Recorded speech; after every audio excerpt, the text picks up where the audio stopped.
to discuss about the composition and structure of atmosphere. Before going to the topic, I think so that firstly we need to know what is atmosphere. I will make you understand in a simple way. See, we have learned about atmosphere in our primary, secondary, high secondary education. We all know the simple definition of atmosphere. That is, the blanket which envelops the earth is known as atmosphere. So let us go some deep into this definition. Few question arises from this definition. The first question is that arises is what kind of blanket? So atmosphere is the blanket of gases. The second question is which gases you are talking about. So we are talking about life supporting gases, the gases which support life. And third is what is the purpose of atmosphere? The main purpose of atmosphere that it supports life. इसका मतलब है कि हम ज़मीन पे रहते हैं atmosphere की वजह से, otherwise it will be barren and lifeless like moon. Second, it not only protects the earth but also it not only supports life on earth but it also protects the earth from UV radiation. So what are UV radiation? UV radiations are ultraviolet radiation coming from the sun. Okay, thus atmosphere also protects the earth from heat.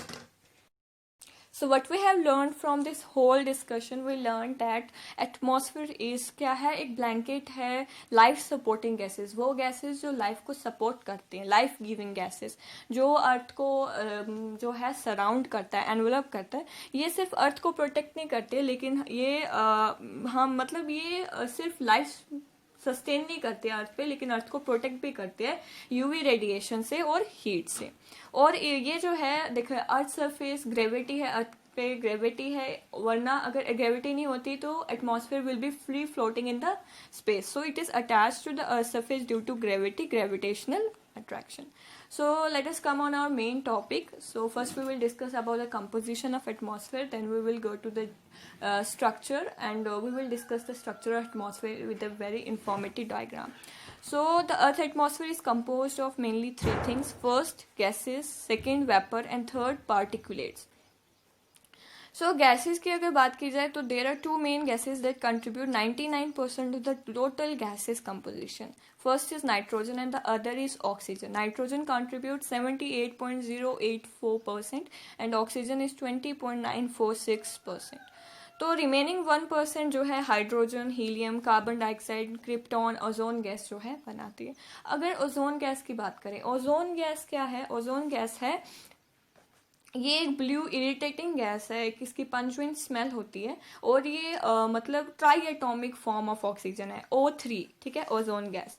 और इसका benefit क्या है? Ozone gas जो है ultraviolet radiations को absorb करती हैं which are coming from the sun. Okay, और उसके बाद अगर बात की जाए हमारे ऑक्सीजन की, we all know that we inhale oxygen and exhale carbon dioxide, and oxygen is also important for the combustion. And if we talk about carbon dioxide, so that is very important for photosynthesis and plants intake.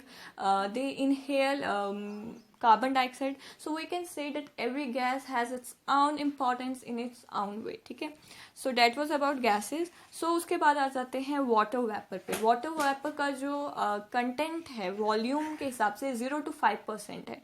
एक चीज़ याद रखें कि up to 29 kilometre 97% of the effective atmosphere is found. और हमें पता है water vapour evaporation में water cycle का प्रोसेस पड़ा है, evaporation, condensation and then precipitation. तो इवापोरेशन कहाँ से? वाटर बॉडीज से, वेजिटेशन से, सॉइल कवर से, और वहाँ से हमें वाटर वेपर्स मिलते हैं. ये टेम्परेचर पे डिपेंड करता है and therefore it decreases from equator towards pole. ये टेम्परेचर पे किस तरीके से डिपेंड करते हैं, चलो वो देखते हैं. वेपर जो है, वाटर वेपर का कंटेंट जो है टेम्परेचर पे भी डिपेंड करता है. वो किस तरीके से वो बताते हैं. So that is the earth. Okay, तो इमेजनरी लाइंस जो ली गई हैं, इमेजनरी लाइंस जो हैं ये एक्चुअल लाइंस नहीं हैं बट इमेजिनेशन से ली गई हैं. ठीक है, तो डायग्रामेटिकली रिप्रेजेंट करेंगे कि किस तरीके से water vapour content depends on temperature. देखिए 0 डिग्री जो है ये इक्वेटर है that divides the earth into two equal halves, और 23 1/2 degree north that is Tropic of Cancer and 23 1/2 degree south that is Tropic of Capricorn. देखें equator पे सबसे ज़्यादा टेम्परेचर होता है, मतलब इसका मतलब सनलाइट की प्रेजेंस भी सबसे ज़्यादा होती है, और इसकी वजह से इवोपरेशन भी ज़्यादा होगी। सनलाइट की वजह से इवोपरेशन होती है, तो इसका मतलब वाटर वेपर का कंटेंट भी हाई होगा। तो जब हम मूव करते हैं इक्वेटर से टूवर्ड्स पोल्स की तरफ, ठीक है, इक्वेटर से पोल्स की तरफ जब आप मूव करेंगे तो वाटर वेपर का कंटेंट जो है आहिस्ता आहिस्ता डिक्रीज होता जाएगा। तो that was the point, therefore यहाँ पे पॉइंट ये डाला कि वाटर वेपर जो है, water vapour content depend on temperature and therefore it decreases from equator towards पोल।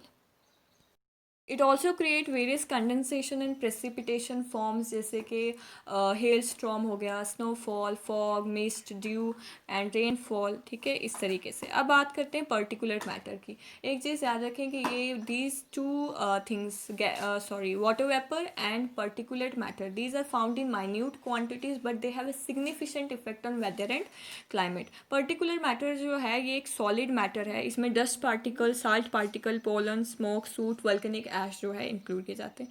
ये एटमॉस्फेयर सस्पेंशन मतलब दिखाई नहीं पड़ता, ओके। और ये scattering of solar radiation, that's why sky appears blue because of this, ठीक है। पर्टिकुलर मैटर जो है सोलर रेडिएशन जो है उसको स्कैटरिंग में हेल्प करता है। अब अगर बात करें स्ट्रक्चर की, तो on the basis of characteristics of temperature and air pressure, अगर टेम्परेचर की बात की जाए तो 4 लेयर्स जो हैं उसमें डिवाइड किया है, troposphere, stratosphere, mesosphere and thermosphere. अब ये है लेयर्स ऑफ एटमॉस्फेयर, ठीक है, जिसकी हम बात कर रहे थे। देखिए ये अर्थ है, 14 किलोमीटर से 18 किलोमीटर तक ट्रोपोस्फेयर है, ट्रोपोपास है, देन स्ट्रेटोस्फेयर है, देन स्ट्रेटोपास भी आ जाता है, उसके बाद ओजोन लेयर भी है स्ट्रेटोस्फेयर में, देन मीसोस्फेयर है एंड देन एक्सोस्फेयर, आयोनोस्फेयर इसने लिखा है, ओके। सो डिस्टेंस के हिसाब, सॉरी, टेम्परेचर के और एयर प्रेशर के हिसाब से atmosphere is divided into 4 major layers. बात कर रहे थे ट्रोपोस्फेयर की। तो ट्रोपोस्फेयर जो है लोअर मोस्ट लेयर है, मतलब सबसे नीचे वाली लेयर कौन सी है, ट्रोपोस्फेयर। और ये बहुत इंपॉर्टेंट लेयर है क्योंकि जितने भी वेदर फिनोमिना है, रेनफॉल है, स्नोफॉल है, लाइटनिंग, थंडर, ये सारी चीज़ें जो हैं इस लेयर में होती हैं, और जितनी भी लाइफ फॉर्म है सबसे ज़्यादा इंपॉर्टेंट है क्योंकि most of the gases are present in this layer. यहाँ पे टेम्परेचर जो है डिक्रीज करता है विन इंक्रीजिंग हाइट, मतलब जैसे जैसे आप ऊपर जाएंगे, मतलब as we go higher we will feel cooler, ठीक है। मतलब जैसे हाइट बढ़ती जाएगी टेम्परेचर जो है डिक्रीज होता जाएगा। और यहाँ पे टेम्परेचर जो है 6.5 डिग्री सेल्सियस पर 1000 मीटर के उस पर जो है डिक्रीज होता है। इसे नॉर्मल लैप्स रेट भी कहते हैं, ओके। सो इसकी हाइट क्या है ट्रोपोस्फेयर की, 16 किलोमीटर है इक्वेटर पे and 6 kilometre our poles. Upper limit जो है वो है ट्रोपोपॉज। देखें ट्रोपोस्फेयर का जो लिटरल मीनिंग है, ट्रोपोस्फेयर का मतलब होता है जोन और रीजन ऑफ मिक्सिंग, और ट्रोपोपॉज का लिटरल मीनिंग है where the mixing stops, okay. उसके बाद आप बात करते हैं स्ट्रेटोस्फीयर की। ये सेकेंड लेयर है ट्रोपोस्फीयर की ऊपर वाली layer, that is stratosphere, okay, layer just above troposphere. Few scientists believe that stratosphere is isothermal. कुछ साइंटिस्ट ये बिलीव करते हैं जो कि हमारी जो स्ट्रेटोस्फीयर है वो आइसोथर्मल है। आइसोथर्मल क्या होता है, जहाँ पे कोई भी चेंज नहीं होता है टेम्परेचर में, ठीक है, कांस्टेंट टेम्परेचर, यूनिफॉर्म टेम्परेचर रहते हैं। लेकिन कुछ ये बिलीव करते हैं कि टेम्परेचर जो है gradually rises upward as it becomes 0 degree Celsius 32 degree Fahrenheit at the height of 50 kilometre पे 0 डिग्री सेल्सियस जो है टेम्परेचर पहुंच जाता है। जो अपर लिमिट है स्ट्रेटोस्फीयर की उसे कहते हैं स्ट्रेटोपास, ठीक है। And the boundary between stratosphere and mesosphere, stratopause, okay. यहाँ पे वेदर फिनोमिनन जो है वो या तो बहुत कम है या बिल्कुल भी नहीं है। यहाँ पे देखें, यहाँ पे लोअर पार्ट ऑफ लेयर जो है वो बहुत इंपॉर्टेंट है क्योंकि there is a concentration of ozone between the height of 15 to 30 kilometre. इस लेयर के जो लोअर पार्ट है वहाँ पे ओजोन गैस जो है मेजर कंसनट्रेशन वहाँ फाउंड है, इसलिए इसको ओजोनोस्फीयर भी कहते हैं। और यहाँ पे फीबल विंड्स और सिरस क्लाउड्स जो हैं लोअर स्ट्रेटोस्फीयर में चलते हैं। Cirrus clouds that is a type of cloud then it is mesosphere. Mesosphere जो है that is the third layer. Okay, it extends between 50 kilometre and 80 kilometre और अपर लिमिट होगी मीसो पास. अगर पूरे एटमॉस्फेयर में कोई कोल्डेस्ट प्लेस है, कोई कोल्डेस्ट पॉइंट है, that is on mesopause. Okay, तो मीसो पास जो है ये बाउंड्री बनाता है मीसोस्फीयर में और थर्मोस्फीयर में. अब बात करते हैं थर्मोस्फीयर की. Thermosphere part of atmosphere beyond mesopause. Mesopause के आगे का जो एटमॉस्फेयर है उसे कहते हैं थर्मोस्फीयर. यहाँ पे टेम्परेचर जो है वो इंक्रीजिंग हाइट के साथ इंक्रीज होता है. जैसे जैसे आप ऊपर जाते रहेंगे टेम्परेचर भी बढ़ता जाएगा. और यहाँ पे दो लेयर्स हैं, ठीक है. एक है एओनोस्फीयर 80 to 640 किलोमीटर. एओनोस्फीयर क्यों कहते हैं? क्योंकि there are some charge particles in this layer known as ions. Okay, और यहाँ पे नंबर ऑफ एओनिक बहुत सारी मतलब सब divided into number of ionic layers, जैसे D layer, E layer, F layer में फिर फर्दर सब डिवीजन है F1 and F2 layer and then G layer. अगर बात करें डी लेयर की तो ये 60 किलोमीटर से लेके 99 किलोमीटर तक है. ये लो फ्रीक्वेंसी रेडियो वेव्स को रिफ्लेक्ट करती है और high and medium frequency radio waves को एब्जॉर्व करती है. ये डिसअपियर हो जाती है सनसेट में क्योंकि सोलर रेडिएशन की वजह से, ठीक है, क्योंकि ये सोलर रेडिएशन पे डिपेंड करती है. ई लेयर जिसको कैनली हीव साइड लेयर भी कहते हैं 99 किलोमीटर से 130 किलोमीटर तक है. मीडियम और हाई जो फ्रीक्वेंसी वेव है उनको रिफ्लेक्ट करती है. उसके बाद आती है एफ लेयर. ये 150 किलोमीटर से लेके 380 किलोमीटर तक है. इसको एप्लिटन लेयर और ये मीडियम फ्रीक्वेंसी वेव्स को भी रिफ्लेक्ट करती है. उसके बाद है G layer that is 400 kilometre and above. अब बात करते हैं एक्सोस और ये जी लेयर जो है ये डिटेक्टेबल नहीं है, ठीक है. It persist day and night. अब बात करते हैं एक्सोस्फीयर की. तो एक्सोस्फीयर जो है अपर मोस्ट लेयर है, मतलब सबसे ऊपर वाली. लोअर मोस्ट थी ट्रोपोस्फीयर और अपर मोस्ट है एक्सोस्फीयर. ये 640 kilometre height above sea level जो है वहाँ पे है. और यहाँ पे डेंसिटी जो है बहुत एक्सट्रीमली जो है बहुत ही कम है. तो एक्सोस्फीयर के बारे में हमें बहुत कम जानकारी है क्योंकि ये आउटर स्पेस में जो है एक्सोस्फीयर लोकेटेड है. अगर केमिकल कंपोजिशन के बेस पे देखा जाए, पहले हम टेम्परेचर और एयर प्रेशर के हिसाब से देख रहे थे, अब केमिकल कंपोजिशन के बेस पे देखा जाए तो जो हमारा एटमॉस्फेयर है वो होमोस्फीयर और हेटेरोस्फीयर जो है 2 लेयर्स में डिवाइडेड है, जो फर्दर मेनी लेयर्स में डिवाइडेड है. जैसे कि हम देखें अगर होमोस्फीयर को, ये लोअर पोर्शन है atmosphere 90 kilometre from sea level, ठीक है. जो लोअर पोर्शन है केमिकल कंपोजिशन पे, ठीक है, जो होमोस्फीयर है ये लोअर पोर्शन है एटमॉस्फेयर का.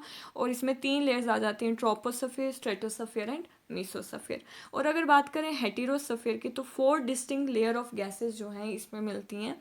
सबसे पहले molecular nitrogen layer 90 to 200 kilometres. यहाँ पे अबेंडेंट जो है, जो गैस अबेंडेंट मतलब बहुत ज़्यादा डोमिनेंट गैस जो है वो है molecular nitrogen gas. Atomic oxygen layer जो है 200 to 1100 kilometres. And then helium layer 3500 kilometre. Atomic hydrogen layer जो टॉप मोस्ट है and extend up to outer limit of the atmosphere.